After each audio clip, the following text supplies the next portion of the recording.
중국 경제가 뿌리부터 썩었으며 앞으로 경기 회복이라는 말조차 꺼내지 못할 정도로 심각하다. 이런 경고가 나와서 주목을 끌고 있습니다. 더욱이 이 중국 경제에 대해서 회복할 가능성이 있다고 말하는 것은 신기루에 불과하다.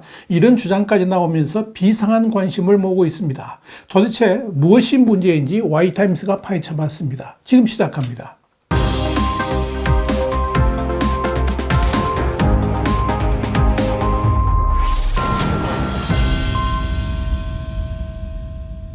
영국의 파이낸셜 타임스는 현지 시간으로 21일 락펠러 인터내셔널 회장인 루체이르 샤르마의 기고글을 통해서 중국 경제가 뿌리부터 썩어 있지만 월스트리트의 애널리스트들은 이를 말하지 않고 있다 그러면서 일부 경제 전문가들은 중국 경제에 희망이 있다라고 말하면서 2023년 경제 성장률 전망치를 계속 고수하고 있지만 이는 암울한 현실을 전혀 반영하지 않은 것이다. 이렇게 단정을 했습니다.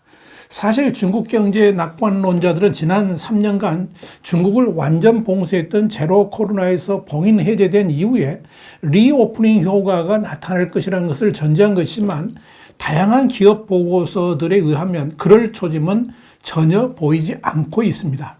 이 중국 경제가 5% 성장을 했다면 과거 추세를 봤을 때 기업 매출은 최소 8% 이상 성장했어야 합니다. 그러나 1분기 매출은 겨우 1.5% 성장에 지나지 않았습니다. 이것이 현실입니다.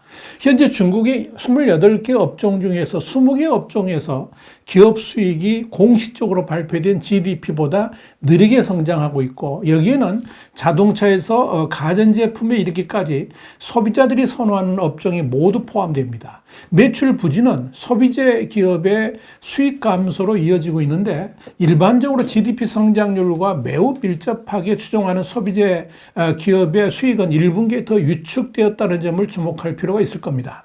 경제 재개에 대한 기대감 대신에 MSCI 중국 주가지수는 1월 고점 대비 15% 하락을 했고 소비재 주식은 그 이후에 25% 하락했습니다. 낙관론자들의 분석이 맞다면 당연히 소비자 수요도 급증해야 되고 동시에 수입도 늘어나야 되지만 현실은 전혀 그렇지 않습니다.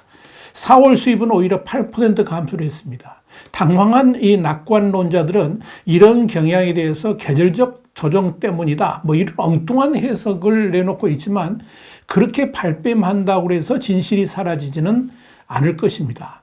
중국의 신용 증가율도 약화돼 가지고 4월에 7,200억 위안, 한 134조 3천억 원 증가에 그쳤는데 이는 예측가들의 예상보다 절반에 불과한 속도입니다. 이런 상황에서 중국 소비자의 부채 상환 부담은 지난 10년 동안 2배로 증가해가지고 가처분 소득의 30%에 달합니다. 이는 미국보다 3배 높은 수준입니다. 또한 많은 중국 젊은이들이 소비를 시작하기 전에 일자리를 구해야 되는데 도시청년 실업률이 증가하고 있으며 지난달에는 20%를 넘어설 정도로 환경이 악화되고 있습니다. 도대체 왜 이럴까요? 답은 근본부터 썩어 있기 때문에 그렇습니다. 2008년 이후에 중국의 경제 모델은 정부의 경기 부양책 그리고 부채 증가에 기반을 두고 있으며 이 중 상당 부분이 부동산 시장에 쏟아져 나와서 성장의 주요 동력이 됐습니다. 이렇게 쌓인 부채가 지나치게 많다 보니까 정부는 팬데믹 기간 동안에 경기 부양 지출을 훨씬 더 억제할 수밖에 없었던 겁니다. 올해 초까지 중국은 팬데믹 기간 동안에 GDP의 3%에 해당하는 금액을 경기 부양에 투입했습니다. 그러나 여력이 풍부했던 미국 GDP의 10%를 사용했습니다. 결국 미국은 경기 부양책으로 경제 재개에 큰 도움을 받았지만 중국의 경우는 사실상 부양책을 사용하지 못해서 경기 부양에 실패를 했던 겁니다. 이와 관련해서 샤르마는 부양책과 부채에 의존하는 중국의 성장 모델은 당연히 지속 불가능할 수밖에 없었고 이제 그 동력도 다 떨어졌다라고 진단했습니다. 지난 10년간 중국 정부의 부양책의 대부분은 지방정부를 통해 흘러들어갔고 지방정부는 자체적인 금융수단을 통해서 부동산을 매개로 시장을 부양했습니다. 문제는 부동산 시장이 죽으면서 모든 문제들이 엉키기 시작한 겁니다. 부동산이 활기를 잃으니까 돈이 돌지를 않고 이는 당장 부채 상환에 어려움을 가져왔습니다. 이렇게 그동안 중국 경제를 견인해왔던 부동산 시장의 몰락이 결국 소비자들의 자금난까지 이어지면서 소비자 지수는 물론이고 산업 부분의 활기조차 잃고 있는 겁니다. 그럼에도 중국 정부는 여전히 5% 성장을 목표로 하고 있지만 실질적으로 잠재 성장률은 그 절반 수준 이하로 추락했습니다. 인구와 생산성 증가가 GDP 성장 잠재력의 중요한 함수이지만 중국 인구 성장률은 이미 마이너스에 접어들었고 또한 과중한 부채로 인해서 노동자 1인당 생산성이 둔화되고 있습니다.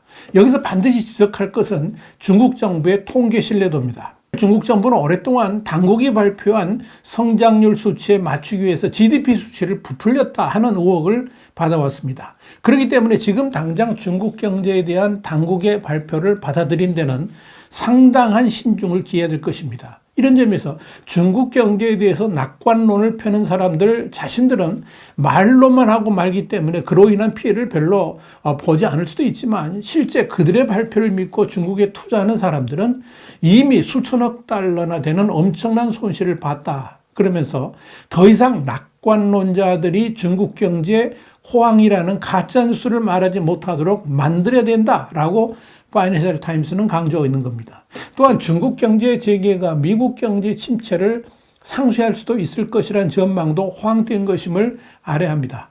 어찌 미국뿐이겠습니까? 중국 경제와 깊은 연관관계에 있는 한국 경제 또한 마찬가지입니다.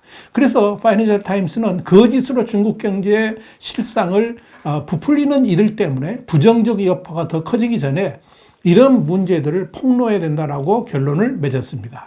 파이낸셜 타임스가 중국 경제 실상에 대해서 강화감 없이 고발한 직후 24일 블룸버그는 중국의 리오프닝 이후에 경제 반등에 큰 기대를 걸었지만 현실은 중국 청년들의 실업률이 크게 치솟는 결과로 나타났다 그러면서 청년 실업률은 앞으로 더욱 악화될 가능성이 있다라고 보도를 했습니다.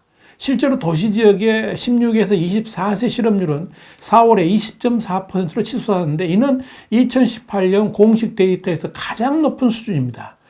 참고로 미국의 경우에 6.5%에 불과하고 유로존의 경우는 14.3%입니다. 문제는 중국의 청년 실업률이 앞으로 더 악화될 수밖에 없다는 겁니다. 이유는 간단합니다. 중국의 경제 성장률 전망이 부정적이기 때문에 그런 거죠. 그런데 이런 실업률 증가는 생산성을 악화시키는 요인으로 작용하게 되면서 사회적, 경제적 불안을 이야기하는 원동력이 될 겁니다. 이 시점에서 하나 지적하고 넘어가야 될 것은 중국 당국의 경제 정책이 매우 문제가 많다는 겁니다. 중국 청년 세대의 취업률을 끌어올리려면 무엇보다도 젊은이들이 지배하는 서비스 산업을 육성시켜야 됩니다. 그런데 코로나 팬데믹은 이 시장을 쑥대밭으로 만들었고 여기에 시진핑 주석의 서비스 시장에 대한 융단폭격식 제재는 이 서비스 시장이 살아날 여력 자체를 사라지게 만들었습니다. 소위 공동부유라는 카드를 아무데나 적용하면서 교육시장은 물론이고 IT 산업에까지 몽둥이를 휘두르는 결과가 이렇게 나타나고 있는 겁니다. 그러니 청년 일자리가 살아날 리가 없는 겁니다. 중국의 경제 상황이 이렇게 부정적이다 보니까 중국으로 가야 될 이 글로벌 자금들이 중국을 외면하고 있어서 중국 경제의 미래를 더욱 어둡게 만들고 있습니다. 그렇다면 글로벌 자금들이 중국을 외면한 이유는 뭘까요? 이유는 간단하죠. 중국 경제의 미래가 없다고 보기 때문입니다. 원래 돈이라는 것은 돈이 되는 곳으로 몰리도록 되어 있습니다. 그런데 중국에서 돈 냄새가 사라졌다는 것을 글로벌 자금들이 이미 눈치채고 있다 하는 이야기입니다.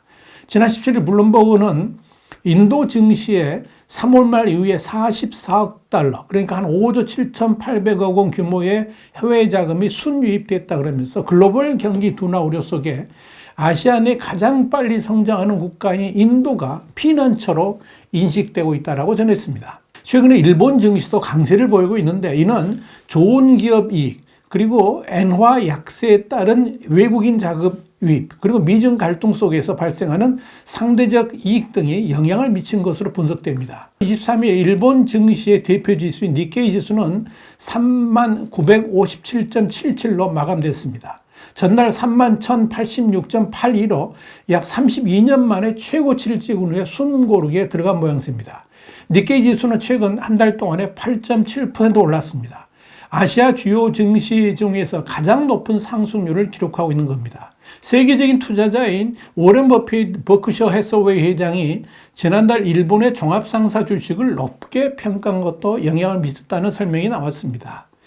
이런 중국 경제의 침체는 이웃 나라인 한국에도 상당한 영향을 미칩니다.